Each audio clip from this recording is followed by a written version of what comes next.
الحمدللہ الذی ذی العزة والعلا والصلاة والسلام علی سید الانبیاء شمس الضحیٰ بدر الدجا نور الہدی منبع الجود والعطاء اما بعد اعوذ باللہ من الشیطان الرجیم بسم اللہ الرحمن الرحیم قل لا اسألکم علیہ اجرا الا المودۃ فی القربى صدق اللہ العظیم قال النبی صلی اللہ تعالی علیہ وسلم الحسن والحسین سید الشباب اہل الجنہ او کما قال النبی صلی اللہ تعالی علیہ وسلم آمنت باللہ صدق اللہ العظیم وصدق رسولہ النبی الکریم قال اللہ تبارک و تعالی فی القرآن المجید فی شان حبیبہ مخبرا وآمرا ان اللہ وملائکتہ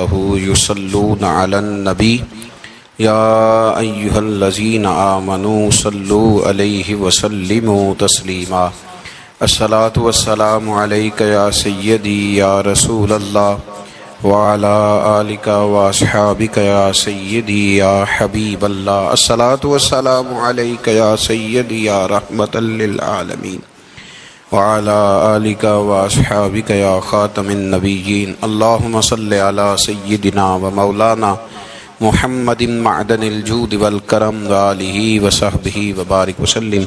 تمام تعریفیں حمد و ثنا اللہ تعالی جل مجدہ الکریم کے لیے۔ زاں بعد درود و سلام نبی اکرم نور مجسم شفیع معظم احمد مجتبی جناب حضرت محمد مصطفیٰ صلی اللہ تعالی علیہ وسلم کی ذات والا صفات کے لیے حمد و صلات کے بعد حضرت عبداللہ ابن عباس رضی اللہ تعالیٰ عنہ ارشاد فرماتے ہیں، نبی کریم صلی اللہ تعالی علیہ وسلم کے کچھ صحابہ نے اس بات کو محسوس فرمایا کہ نبی کریم علیہ السلام کے اخراجات بہت زیادہ ہیں، کثیر تعداد میں مہمانوں کا آنا جانا رہتا ہے، بہت سارے لوگوں کی مہمان نوازی اللہ کے محبوب کے ذمہ کرم پر ہے، اور اس کے برعکس صورتحال یہ ہے کہ سرکار کے بظاہر جو آمدن کے ذرائع ہیں وہ بہت کم ہیں۔ اس بات کو محسوس کر کے صحابہ کرام علیہم رضوان نے از خود ایک پروگرام ترتیب دیا کہ ہم ہر مہینے کچھ نذرانہ جمع کریں گے اور نبی کریم علیہ السلام کی بارگاہ میں پیش کریں گے، اور عرض گزار ہوں گے کہ یا رسول اللہ صلی اللہ علیہ وسلم، آپ نے جو ہم پر احسانات کیے ہیں ان کا بدلہ تو نہیں چکا سکتے، پر چلو یہ تھوڑی سی خدمت ہے اگر ہماری قبول ہو جائے۔ صحابہ نے جب وہ نذرانہ جمع کیا تو اب ماحول یہ بنا کہ جمع تو کر لیا ہے تو اتنی جرت کون کرے گا کہ سرکار کی بارگاہ میں جا کے عرض کرے۔ طے یہ پایا کہ حضور علیہ السلام کے چچا محترم حضرت عباس رضی اللہ تعالیٰ عنہ سے یہ گزارش کی جائے کہ وہ عرض کریں کہ یا رسول اللہ صلی اللہ علیہ وسلم، ہم سے یہ نذرانہ قبول کر لیا جائے، تاکہ آپ کے جو روزمرہ کے معاملات ہیں، جو گھر کے اخراجات ہیں، وہ اس کے ذریعے سے کچھ نہ کچھ ہماری خدمت اس میں شامل ہو جائے۔ حبیب لبیب سید عالم صلی اللہ علیہ وسلم کی عالی مرتبت خدمت میں حضرت عباس نے جب وہ نذرانہ پیش کیا اور صحابہ کرام علیہم رضوان کی اس خواہش کا اظہار کیا اور بڑے درد مندانہ انداز میں عرض کیا کہ یا رسول اللہ، آپ کا وہ کاشانہ نور ہے کہ جو بھی آتا ہے وہ جھولی بھر کے ہی جاتا ہے، ہر ایک کو ملتا ہے، لیکن یا رسول اللہ ظاہراً کوئی ذرائع ہمیں نظر نہیں آتے، دل کرتا ہے کہ ہم خالصتاً آپ کی کچھ خدمت کر سکیں۔ تو حضور کچھ جواب دینے ہی والے تھے کہ اللہ تعالیٰ نے قرآن مجید نازل فرما دیا، کہا محبوب کل ان سے فرما دیجئے لا اسألکم علیہ اجرا۔ گویا طائف میں پتھر کھانے سے لے کر احد میں دانت شہید کرانے تک میں نے تمہارے لیے بڑا کچھ کیا ہے، پر میں تم سے کوئی اجر نہیں مانگتا۔ میں نے تمہارے لیے بڑا کچھ سہا ہے، پر میں تم سے کوئی سوال نہیں کرتا۔ ہاں اگر کچھ کرنا ہے نا تو الا المودۃ فی القربی، میرے جو قریبی ہیں نا ان سے پیار کرتے رہنا، ان سے پیار کرنا۔ یا رسول اللہ وہ کون ہے؟ تو نبی پاک نے فرمایا علی، فاطمہ اور ان دونوں کی اولاد، ان سے پیار کرتے رہنا۔ لا اسألکم علیہ اجرا، میں تم سے کوئی اجر نہیں مانگتا، پر یہ جو میرے قریبی ہیں نا اصلاں نال جے نیکی کریے اور نسلاں تاک نہیں پول دے تے بے اصلاں نال نیکی کریے تے پھل کنڈیاں نال تول دے، ان سے پیار کرنا۔ میرے رسول کریم علیہ السلام نے نا اپنی اہل بیت کو ہمارے لیے نمونہ بنا کے چھوڑا ہے۔ ان کی محبت ضروریات دین کا حصہ ہے۔ ایک شخص بالغ ہونے سے لے کر انتقال تک کوئی نماز قضا نہ کرے، ہر سال زکوٰۃ دے اور ہر سال حج کرے، حقوق العباد کا ایک ذرہ بھی ضائع نہ کرے، لیکن مر جائے اہل بیت کے بغض پر، تو وہ جنت میں نہیں جائے گا، وہ جہنم میں جائے گا۔ اس کی کوئی نماز، اس کی کوئی زکوٰۃ، اس کا کوئی حج اللہ کی بارگاہ میں قبول نہیں۔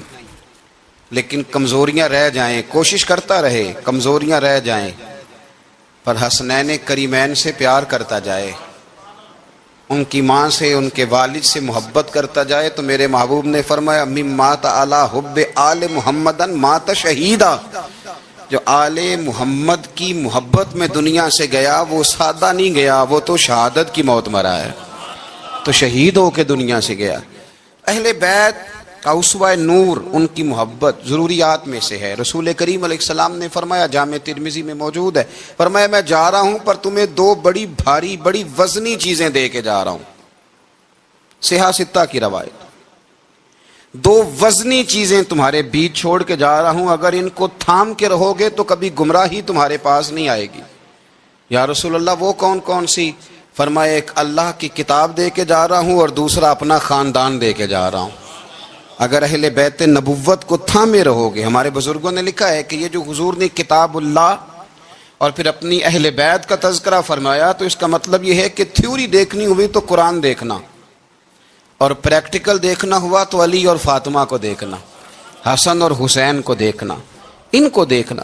نبی کریم علیہ الصلوۃ والسلام کے اہل بیت منارہ نور ہیں، ان کی محبت، ان کا پیار کیوں بھلا؟ اس لیے کہ یہ وہ خوبصورت لوگ ہیں جن کو خود میرے نبی پاک نے تراشا ہے۔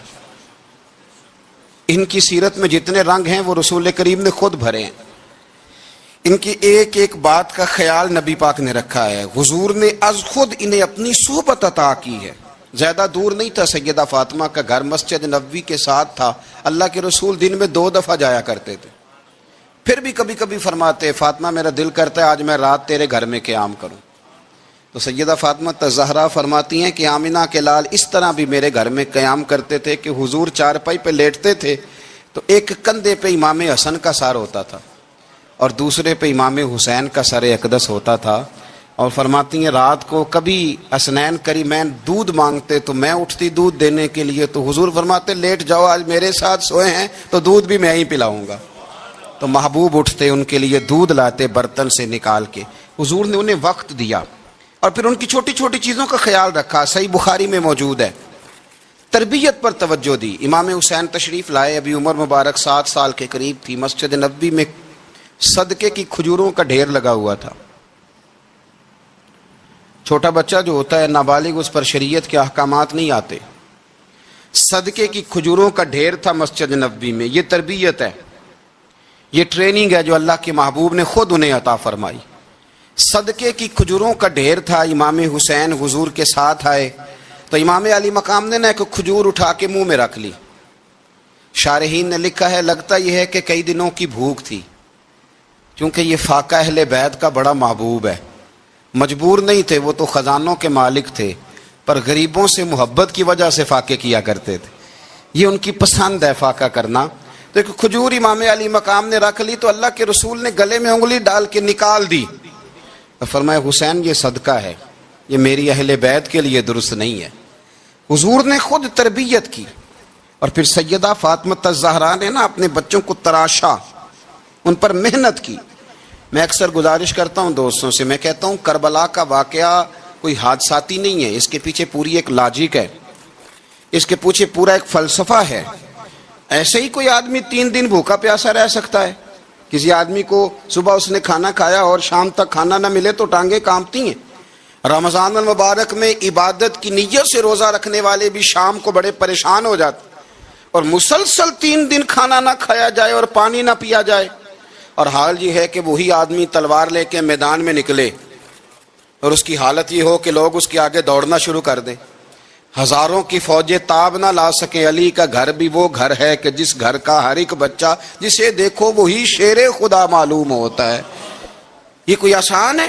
اس کے پیچھے پوری ایک اس کے پیچھے فلسفہ ہے۔ امام راضی کی تفسیر کبیر دیکھیے گا، امام راضی کہتے ہیں کہ سیدہ فاطمہ الزہرا رضی اللہ تعالی عنہ کے دونوں شہزادے حسنین کریمین بیمار ہو گئے تو سیدہ نے منت مانگی کہ بچوں کو شفا ہوگی تو 3 روزے رکھوں گی۔ شفا ہو گئی، روزے بھی رکھ لیے، اور جب مولا علی شیر خدا روزہ رکھنے کے لیے بیدار ہوئے، سیدہ فاطمہ الزہرا بیدار ہوئی تو امام حسن اور حسین بھی اٹھ گئے، 7-8 سال کی عمر، اماں جی ہم نے بھی رکھنا ہے۔ صبح کھجور اور دودھ سے روزہ رکھ لیا گیا۔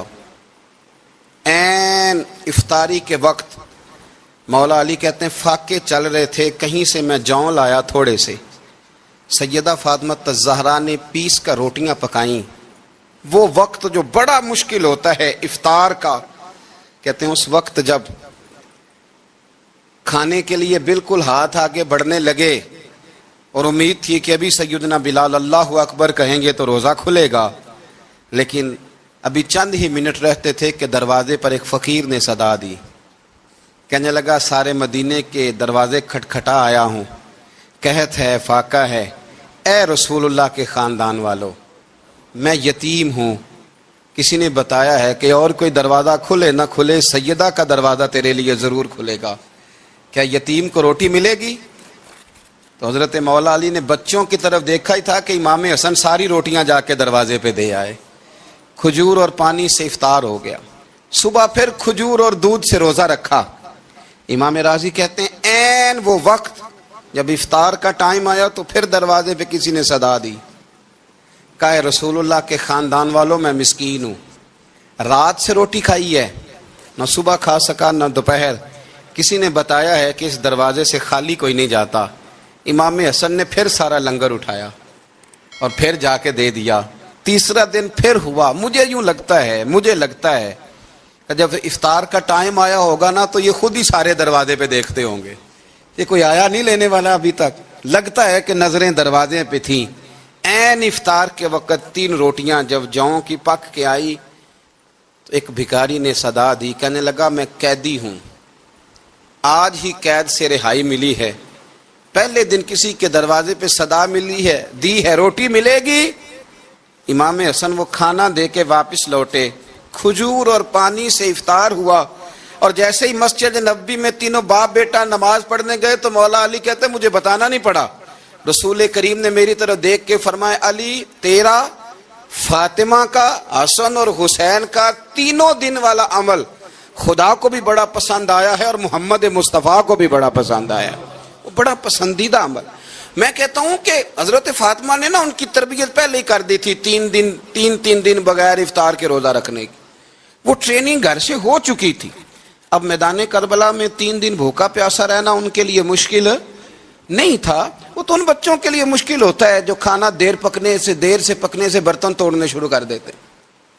وہ بچے بلیک میل ہوتے ہیں جن کو ایک وقت ان کے پسند کا کھانا نہ ملے تو وہ گھر میں جو ہے وہ ادھم شروع کر دیتے ہیں، جن کی ماں نے عادت ڈالی ہو کہ بیٹا 3 دن بھوکے پیاسا رہنا ہوا تو رہ لینا، لیکن کسی بھی باطل کے ساتھ کمپرومائز نہ کرنا، ان کے لیے اتنا مشکل نہیں تھا۔ ان کی تربیت ہوئی، ان کی ٹریننگ ہوئی، پھر اللہ نے ان کی سیرت میں رنگ بھرے، ان کے کردار میں حسن آیا، وقار آیا۔ حضرت امیر معاویہ رضی اللہ تعالی عنہ نے ایک شخص کو بھیجا مدینہ منورہ شام سے، تو اس نے کہا میں نے امام حسین سے ملنا ہے، تعارف کیا ہے؟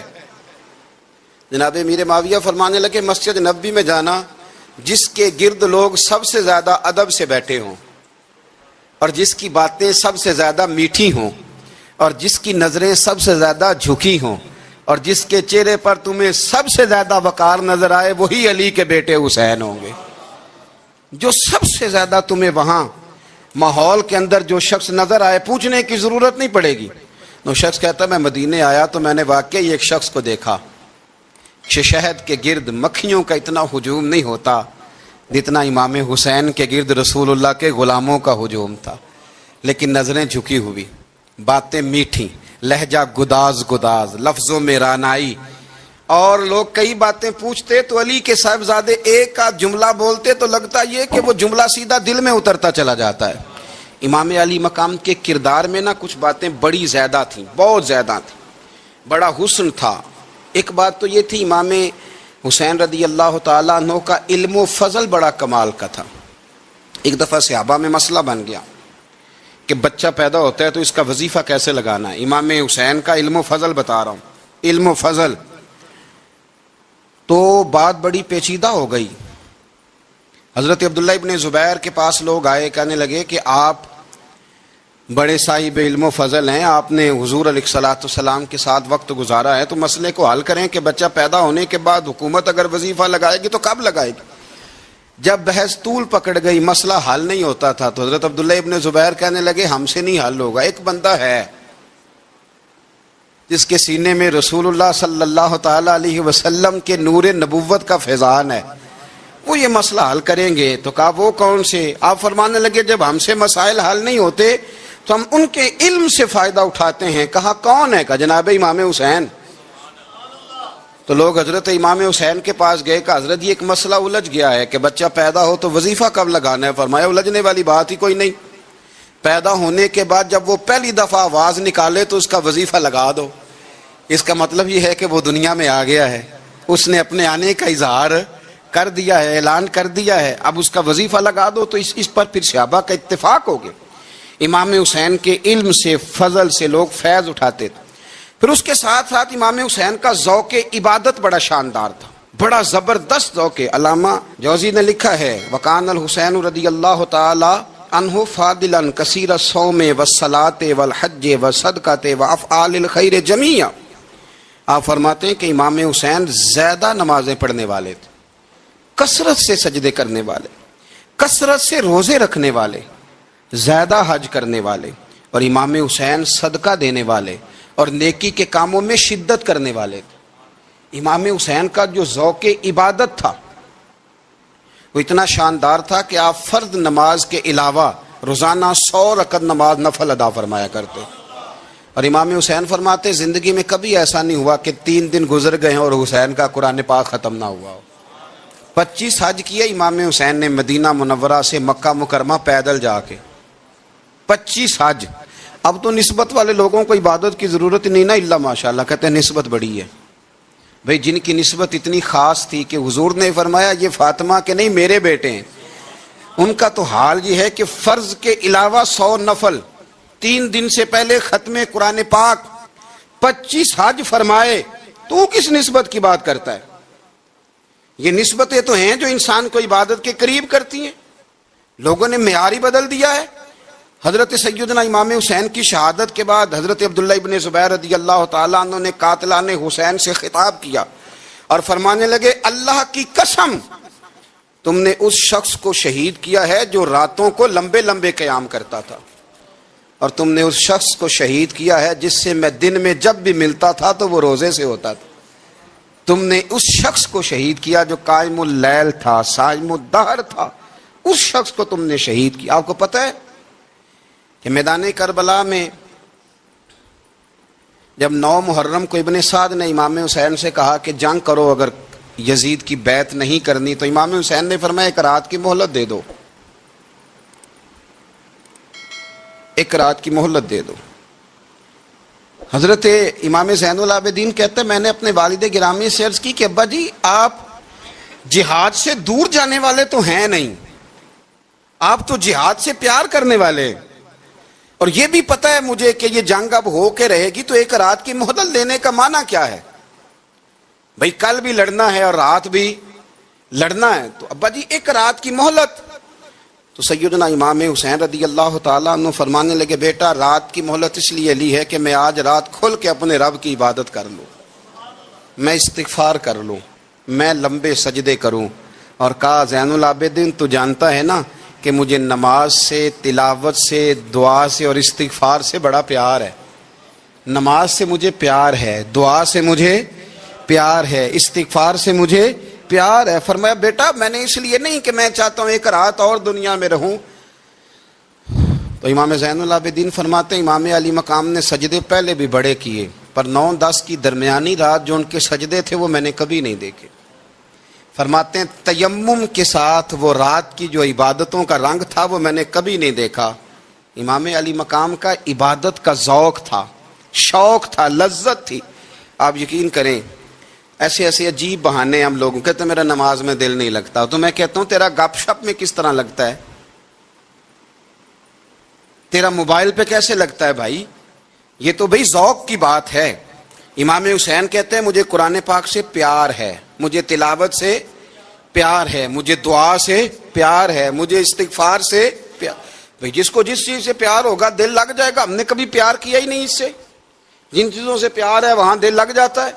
یہ ایک بہانہ ہے، ورنہ کثرت سے عبادت کرنا، ذوق پیدا کرنا، یہ تو اہل اللہ کا طریقہ ہے۔ والذین یبیتون لربہم سجدا وقیاما، رب کے بندوں کی علامت یہ ہے کہ وہ راتیں سجدے اور قیام میں گزار دیتے ہیں۔ تو امام حسین کی سیرت کا کمال ہے کہ ذوق عبادت رکھتے تھے۔ دوسری بات جو امام علی مقام کی سیرت میں بڑی شاندار ہے وہ یہ ہے کہ سخی بڑے تھے۔ ایک قول سنانا ہے آپ کو امام حسین کا، اور خواہش میری یہ ہے کہ میرے حاضرین اور ناظرین اس قول کو رٹا لگا کے یاد کریں، اس قول کو انشاءاللہ۔ یہ قول جو امام حسین کا ہے نا جی، یہ جس دن مجھے ملا تھا نا تو میں نے بھی رٹا لگا کے یاد کیا تھا، اور میرے پاس جتنی ڈائریاں ہیں شاید میں نے سب میں لکھا ہے۔ امام علی مقام رضی اللہ تعالیٰ عنہ فرماتے تھے اللہ کی رضا کے لیے کسی شخص کی ایک حاجت پوری کر دینا 1 مہینہ مسجد میں اعتکاف کرنے سے زیادہ درجہ رکھتا ہے۔ ایک بندے کی ایک حاجت پوری کر دینا 1 مہینہ پورا مسجد میں اعتکاف کرنے سے زیادہ درجہ رکھتا ہے۔ خدا کے بندے تو ہیں ہزاروں اور بنوں میں پھرتے ہیں مارے مارے، میں اس کا بندہ بنوں گا جس کو خدا کے بندوں سے پیار ہوگا۔ کسی بندے کی ایک حاجت پوری کرنا 1 مہینہ اعتکاف میں بیٹھنے سے زیادہ افضل ہے۔ اسی لیے تو میرے حبیب کریم علیہ السلام نے فرمایا تو رب کے بندوں کی حاجتیں پوری کرنے میں لگ جا، رب تیری حاجتیں پوری فرما دے گا۔ تو امام علی مقام فرماتے تھے ایک حاجت کسی کی پوری کرو۔ حضرت جناب سیدہ زینب بنت ابی رافع کہتی ہیں کہ سیدہ فاطمہ الزہرا نا ایک دن اپنے دونوں شہزادوں کو لے کے، جب حضور کی طبیعت مبارک بظاہر علیل تھی جس میں حضور کا وصال ہوا، دونوں شہزادے لے کے سیدہ فاطمہ نبی کریم کی بارگاہ میں گئیں، کہنے لگی یا رسول اللہ میرے بچوں کو کچھ دیجئے سیدہ پاک۔ تو حضور اٹھ کے بیٹھ گئے، اس کندھے سے امام حسن کو لگایا اور اس سے امام حسین کو لگایا اور فرمایا فاطمہ یہ جو میرا حسن ہے نا اس کو میں اپنی ہیبت اور سرداری دیتا ہوں، اور فرمایا یہ جو میرا حسین ہے نا حسین کو میں اپنی جرت اور سخاوت دیتا ہوں، میرا حسین جرت مند ہوگا اور سخی ہوگا۔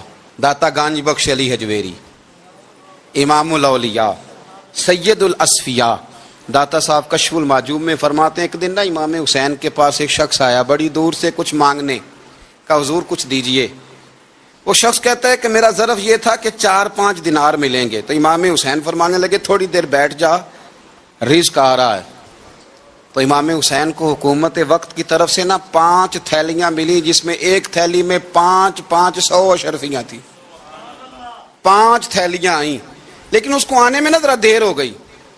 وہ 5 تھیلیاں جب آئی نا تو امام حسین اس کی طرف 5 تھیلیاں بڑھا کے نا، ذرا دیکھنا میری طرف غور سے، 5 تھیلیاں بڑھا کے نا تو فرمانے لگے میاں جتنا تجھے انتظار کرایا نا اتنی ہم تیری حاجت پوری نہیں کر سکے۔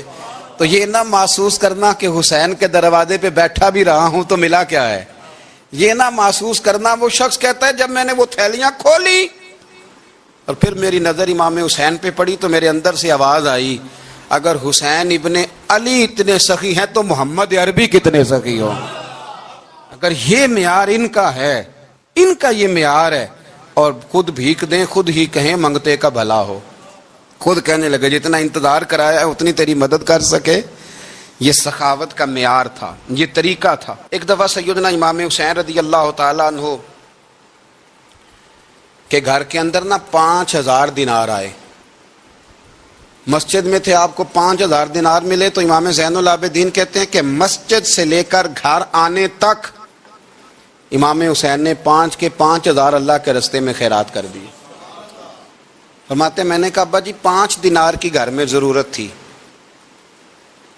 مالاں والے سخی نہیں ہوندے تے سخیاں کل مال نہیں ہوندا، ایتھے اوتھے دوویں جہانی سخی کنگال نہیں ہوندا.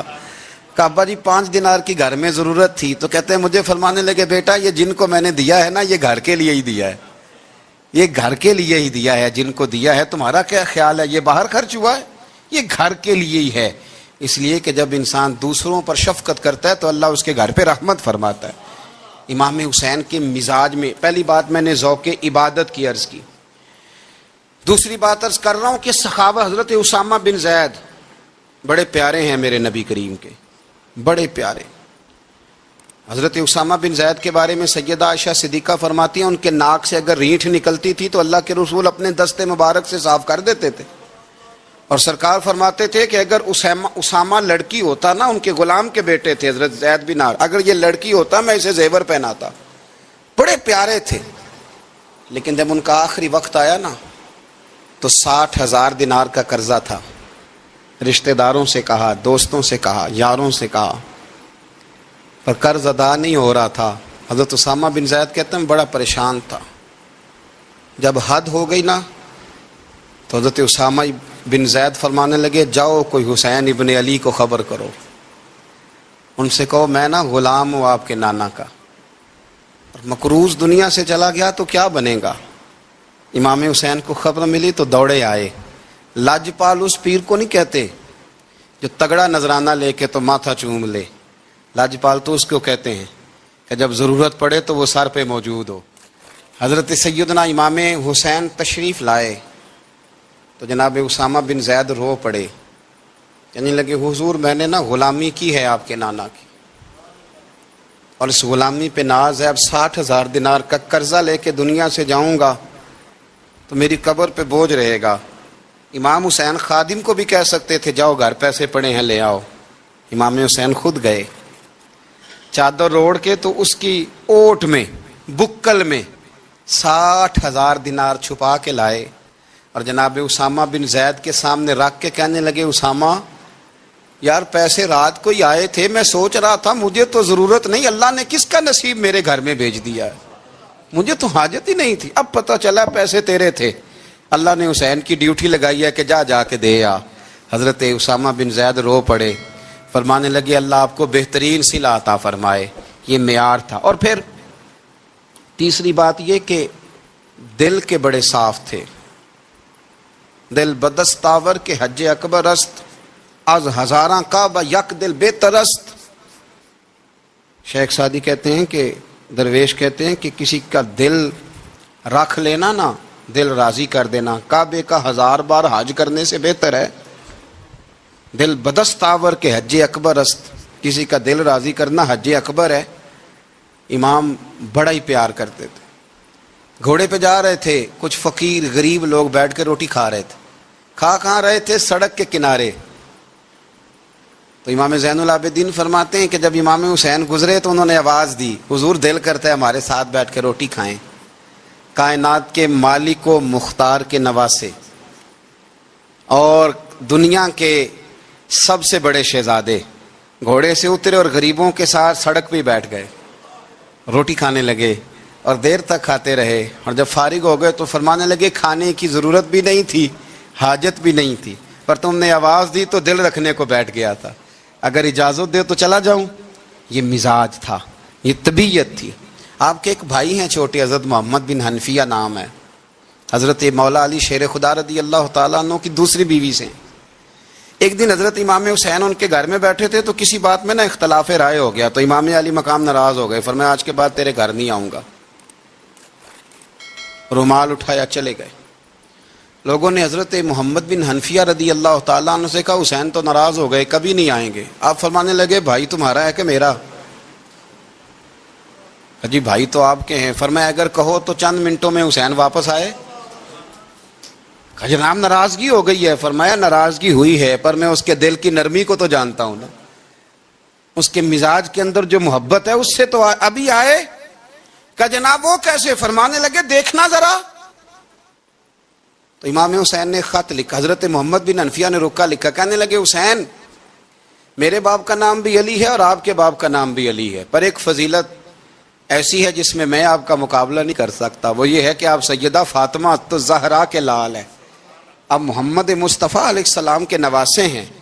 کہنے لگے بھائی جان آپ نے نانا جان کی وہ حدیث تو سنی ہوگی کہ دو لوگ ناراض ہو جائیں تو جو صلح پہلے کرے جنت میں پہلے جائے گا.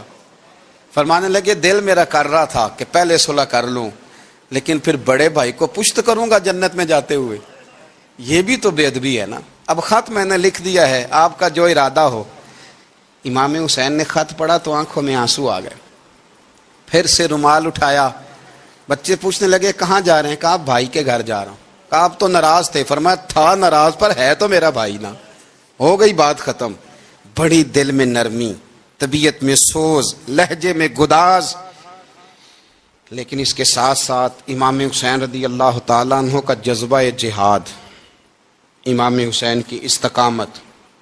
آج لوگ ادھر ہوتے ہیں جس طرف ہوا کا رخ ہوتا ہے. آج لوگوں کی سوچوں کا زاویہ یہ ہے کہ جدھر رش زیادہ ہوگا ہم بھی ادھر جائیں گے. ہم یہ نہیں دیکھتے حق کس طرف ہے، ہم یہ دیکھتے ہیں رش کس طرف ہے.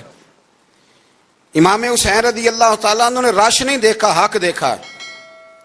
امام حسین رضی اللہ تعالیٰ عنہ استقامت کے وہ پہاڑ ہیں، معمولی آدمی نہیں تھے. فرزق شاعر کہتا ہے کہ میں نے امام حسین سے کہا تھا، میں نے کہا لوگوں کی تلواریں یزید کے ساتھ ہیں پر دل آپ کے ساتھ ہیں، دل آپ کے ساتھ ہیں. امام حسین رضی اللہ تعالیٰ عنہ نے زمانے کے حالات نہیں دیکھے، حق اور سچ دیکھا. جتنی چیزیں انسان کو کمزور کر سکتی ہیں وہ ساری امام حسین پہ طاری کی گئیں. جتنی چیزیں، وطن چھوڑنا کتنا کو مشکل ہوتا ہے. شالا پردیسی کوئی بھی نہ تھی وے تے کخ جنہ تو پارے. حضرت سلطان باؤ فرماتے ہیں بچو پردیسی ہونا کوئی آسان ہے؟ جس آدمی کا کسی چھوٹے سے گاؤں میں بھی مکان ہو چھوڑنا پڑ جائے تو روٹا ہے. تو مجھے بتاؤ جس نے اپنا سارا بچپن مدینے میں گزارا ہو. آج جو ایک ہفتہ مدینے رہ کے آتے ہیں ان سے واپس نکلنا مشکل ہوتا ہے. لیکن امام حسین حق کا رستہ تھا، وطن کی قربانی دی، اور معمولی وطن نہیں، مدینے جیسا وطن. اور جب کھڑے تھے نا امام حسین رضی اللہ تعالیٰ عنہ رجب میں نکل رہے تھے مدینے سے، تو کوئی شاعر کہتا ہے دور کھڑے ہو کے انہوں نے گویا کہا تھا آقا تیرے کرم کے خزینے کی خیر ہو، میں جا رہا ہوں تیرے مدینے کی خیر ہو. امام حسین نے وطن چھوڑا، کوئی لغزش نہیں پیروں میں، کوئی نہیں. شہزادوں والی زندگی تھی. مسجد نبوی کے امام تھے. نبی کریم علیہ السلام کے روضہ اطہر پر تشریف رکھتے تھے. زمانہ حیا کرتا تھا. شان و شوکت تھی، پر حق کے لیے چھوڑا. نکل کر خانقاہوں سے ادا کر رسم شبیری. اور پھر بڑا مشکل ہوتا ہے. جس شخص کے ساتھ بچے اور عورتیں ہوں وہ تو یہ کہہ کے لڑائی سے جان چھڑاتا ہے کہ میرے ساتھ فیملی ہے، نہ ہوتی تو تجھے بتاتا. پر امام حسین کو اولاد بھی کمزور نہیں کر سکی. عورتوں کا ساتھ ہونا کمزور نہیں کر سکا. پھر امام علی بھوک کتنا مشکل کام ہے. آج لوگ کہہ نہیں دیتے کہ میں تو اس لیے گناہ کرتا ہوں کہ رشوت اس لیے لے لیتا ہوں کہ بچے چھوٹے ہیں. 10 دنوں کی کم و بیش سفر، 3 دنوں کی بھوک اور پیاس، پر حق کے رستے میں امام حسین کو کوئی چیز کمزور نہیں کر سکی. اور پھر وہ جتنی باتیں لوگ کہہ سکتے تھے وہ ساری کہیں گئیں، ساری. اور آ کے عرض کرنے لگا حضور یہ کوئی معمولی دشمن نہیں، یہ وہ ظالم ہیں جو لاشوں پہ بھی گھوڑے دوڑا دیتے ہیں. تو امام علی مقام فرمانے لگے جو شہادت کا جذبہ لے کے نکلے وہ پھر انجام نہیں دیکھا کرتا. وہ انجام، وہ جتنی چیزیں جو استقامت کے رستے میں آ سکتی ہیں وہ ساری چیزیں رستے میں آئیں، پر امام علی مقام نے کسی چیز کی پرواہ نہیں کی. آج کا مسئلہ یہ ہے کہ آج لوگوں میں استقامت نہیں ہے. رات کو کچھ ہوتے ہیں، سویرے کچھ ہوتے ہیں، دوپہر کو کچھ ہوتے ہیں، شام کو کچھ ہوتے ہیں. ہمارا کل انداز تکلم کچھ اور ہوتا ہے، صبح کچھ اور ہوتا ہے. امام علی مقام میدان میں رہے. ایک میت گھر میں ہو جائے تو کئی دنوں تک آنکھ کھلتی نہیں، ہوش رہتا نہیں. سب سے زیادہ مصائب امام حسین نے دیکھے، سب سے زیادہ، اور گھوڑے پر بیٹھنے سے پہلے پہلے ساری تکلیفیں آپ دیکھ چکے تھے۔ باپ کا جنازہ اٹھانا آسان ہوتا ہے، بیٹے کا جنازہ اٹھانا بڑا مشکل ہوتا ہے، پر امام حسین نے بیٹوں کے جنازے اٹھائے۔ حضرت علی اصغر کی لاش کو امام حسین نے اپنے دست مبارک سے دفن کیا، اور جناب علی اکبر کی میت کو جب آپ اٹھا کے لا رہے تھے تو سیدہ زینب فرماتی ہیں کہ مجھے یوں کبھی لگتا تھا حسین کا قد بڑا ہے اور کبھی لگتا تھا علی اکبر کا قد بڑا ہے، اور فرماتی ہیں کہ پھر حضرت قاسم بن حسن کو بھی وہ اٹھا کے لائے، اور جناب عباس کے وجود سے الگ ہونے والے بازو انہوں نے لا کے حضرت عباس کے وجود کے ساتھ بھی رکھے۔ انہوں نے یہ سارا منظر دیکھا، لیکن جب حسین ابن علی اپنی دفعہ گھوڑے پہ سوار ہوئے تو لگتا یہ تھا کہ ان سے زیادہ بہادر کوئی نہیں۔ ایک جملہ بھی یزیدی فوج کے سامنے امام حسین نے کمزور نہیں کہا، ایک جملہ بھی، ایک فکرہ بھی کچا نہیں بولا، کہیں بھی کوئی منت نہیں کی، کسی جگہ بھی ان کے پائے استقلال میں کوئی لغزش نہیں آئی۔ جب لوگوں کو پتہ چل جائے کہ اب سامنے موت ہی موت ہے، سوائے اس کے چارہ کچھ بھی نہیں، تو بہت سا جو رخصت اور اجازت تو دین بھی دیتا ہے، پر امام حسین کسی جگہ کسی رخصت پر عمل کرتے نظر نہیں آتے، ڈٹ کے بات کی، ڈٹ کے، اور پھر جب میدان میں نکلے، اللہ اکبر، تو ابن سعد کہنے لگا کہ اگر دو دو کر کے ایک ایک کر کے جاؤ گے تو یہ 45,000 کا لشکر سارا حسین کاٹ ڈالے گا، یک بارگی حملہ کرو گے تو بات، اتنی استقامت، اتنا۔ آج تو لوگ ڈپریشن کے مریض ہیں، آج تو لوگ ٹینشن کے مریض ہیں، ہر دوسری بات میں لوگ کہتے ہیں وہ بڑا، پر کس بات سے؟ مطلب کیا آپ نے زندگی میں صرف جاب نہیں مل رہی، صرف بیماری آ گئی، صرف خرچہ نہیں گھر میں بڑا کس بات کا ڈپریشن؟ امام حسین کی زندگی بتلاتی ہے کہ وہ لوگ بھی کوئی دنیا میں کمال حاصل کر سکتے ہیں جو چھوٹی چھوٹی بات پہ روتے ہیں۔ مال بھی ہے، جوانی بھی ہے، گھر بھی ہے، مکان بھی ہے، بچے بھی ہیں، عزت بھی ہے، صرف پیسے نہیں، اور انسان ہے کہ آنکھیں نہیں کھل رہی، وہ سمجھتا ہے میں کسی کام کا ہی، فقط پیسے نہیں بس۔ او خدا کے بندو، امام علی مقام نے فرمایا سارا کچھ لٹا کے بھی جو میدان میں کھڑا رہے اسے حسین ابن علی کہا جاتا ہے، اسے حسین ابن علی کہا جاتا ہے۔ حسین ابن علی کی شان رفت کوئی کیا جانے، حسن جانے، علی جانے، نبی جانے، خدا جانے، کون جانے امام علی مقام کا معیار۔ تو امام حسین رضی اللہ تعالیٰ عنہ کی زندگی ہمیں بتاتی ہے کہ ذوق والی عبادت کرو۔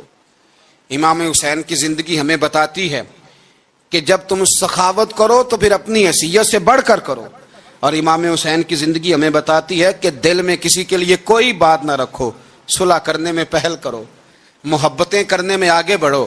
اور امام حسین کی زندگی ہمیں بتلاتی ہے کہ جب دنیا میں تم نے کچھ کرنا ہے تو پھر ڈٹنا بھی سیکھو، پھر کھڑے ہونا بھی سیکھو، یہ نہ دیکھو کہ حالات۔ امام حسین نے ایک دن بھی حکومت نہیں کی، یزید نے 4.5 سال کی، لیکن قیامت تک دلوں پہ حکومت امام حسین کی رہے گی، امام حسین کی رہے گی، اس لیے کہ ان میں استقامت تھی۔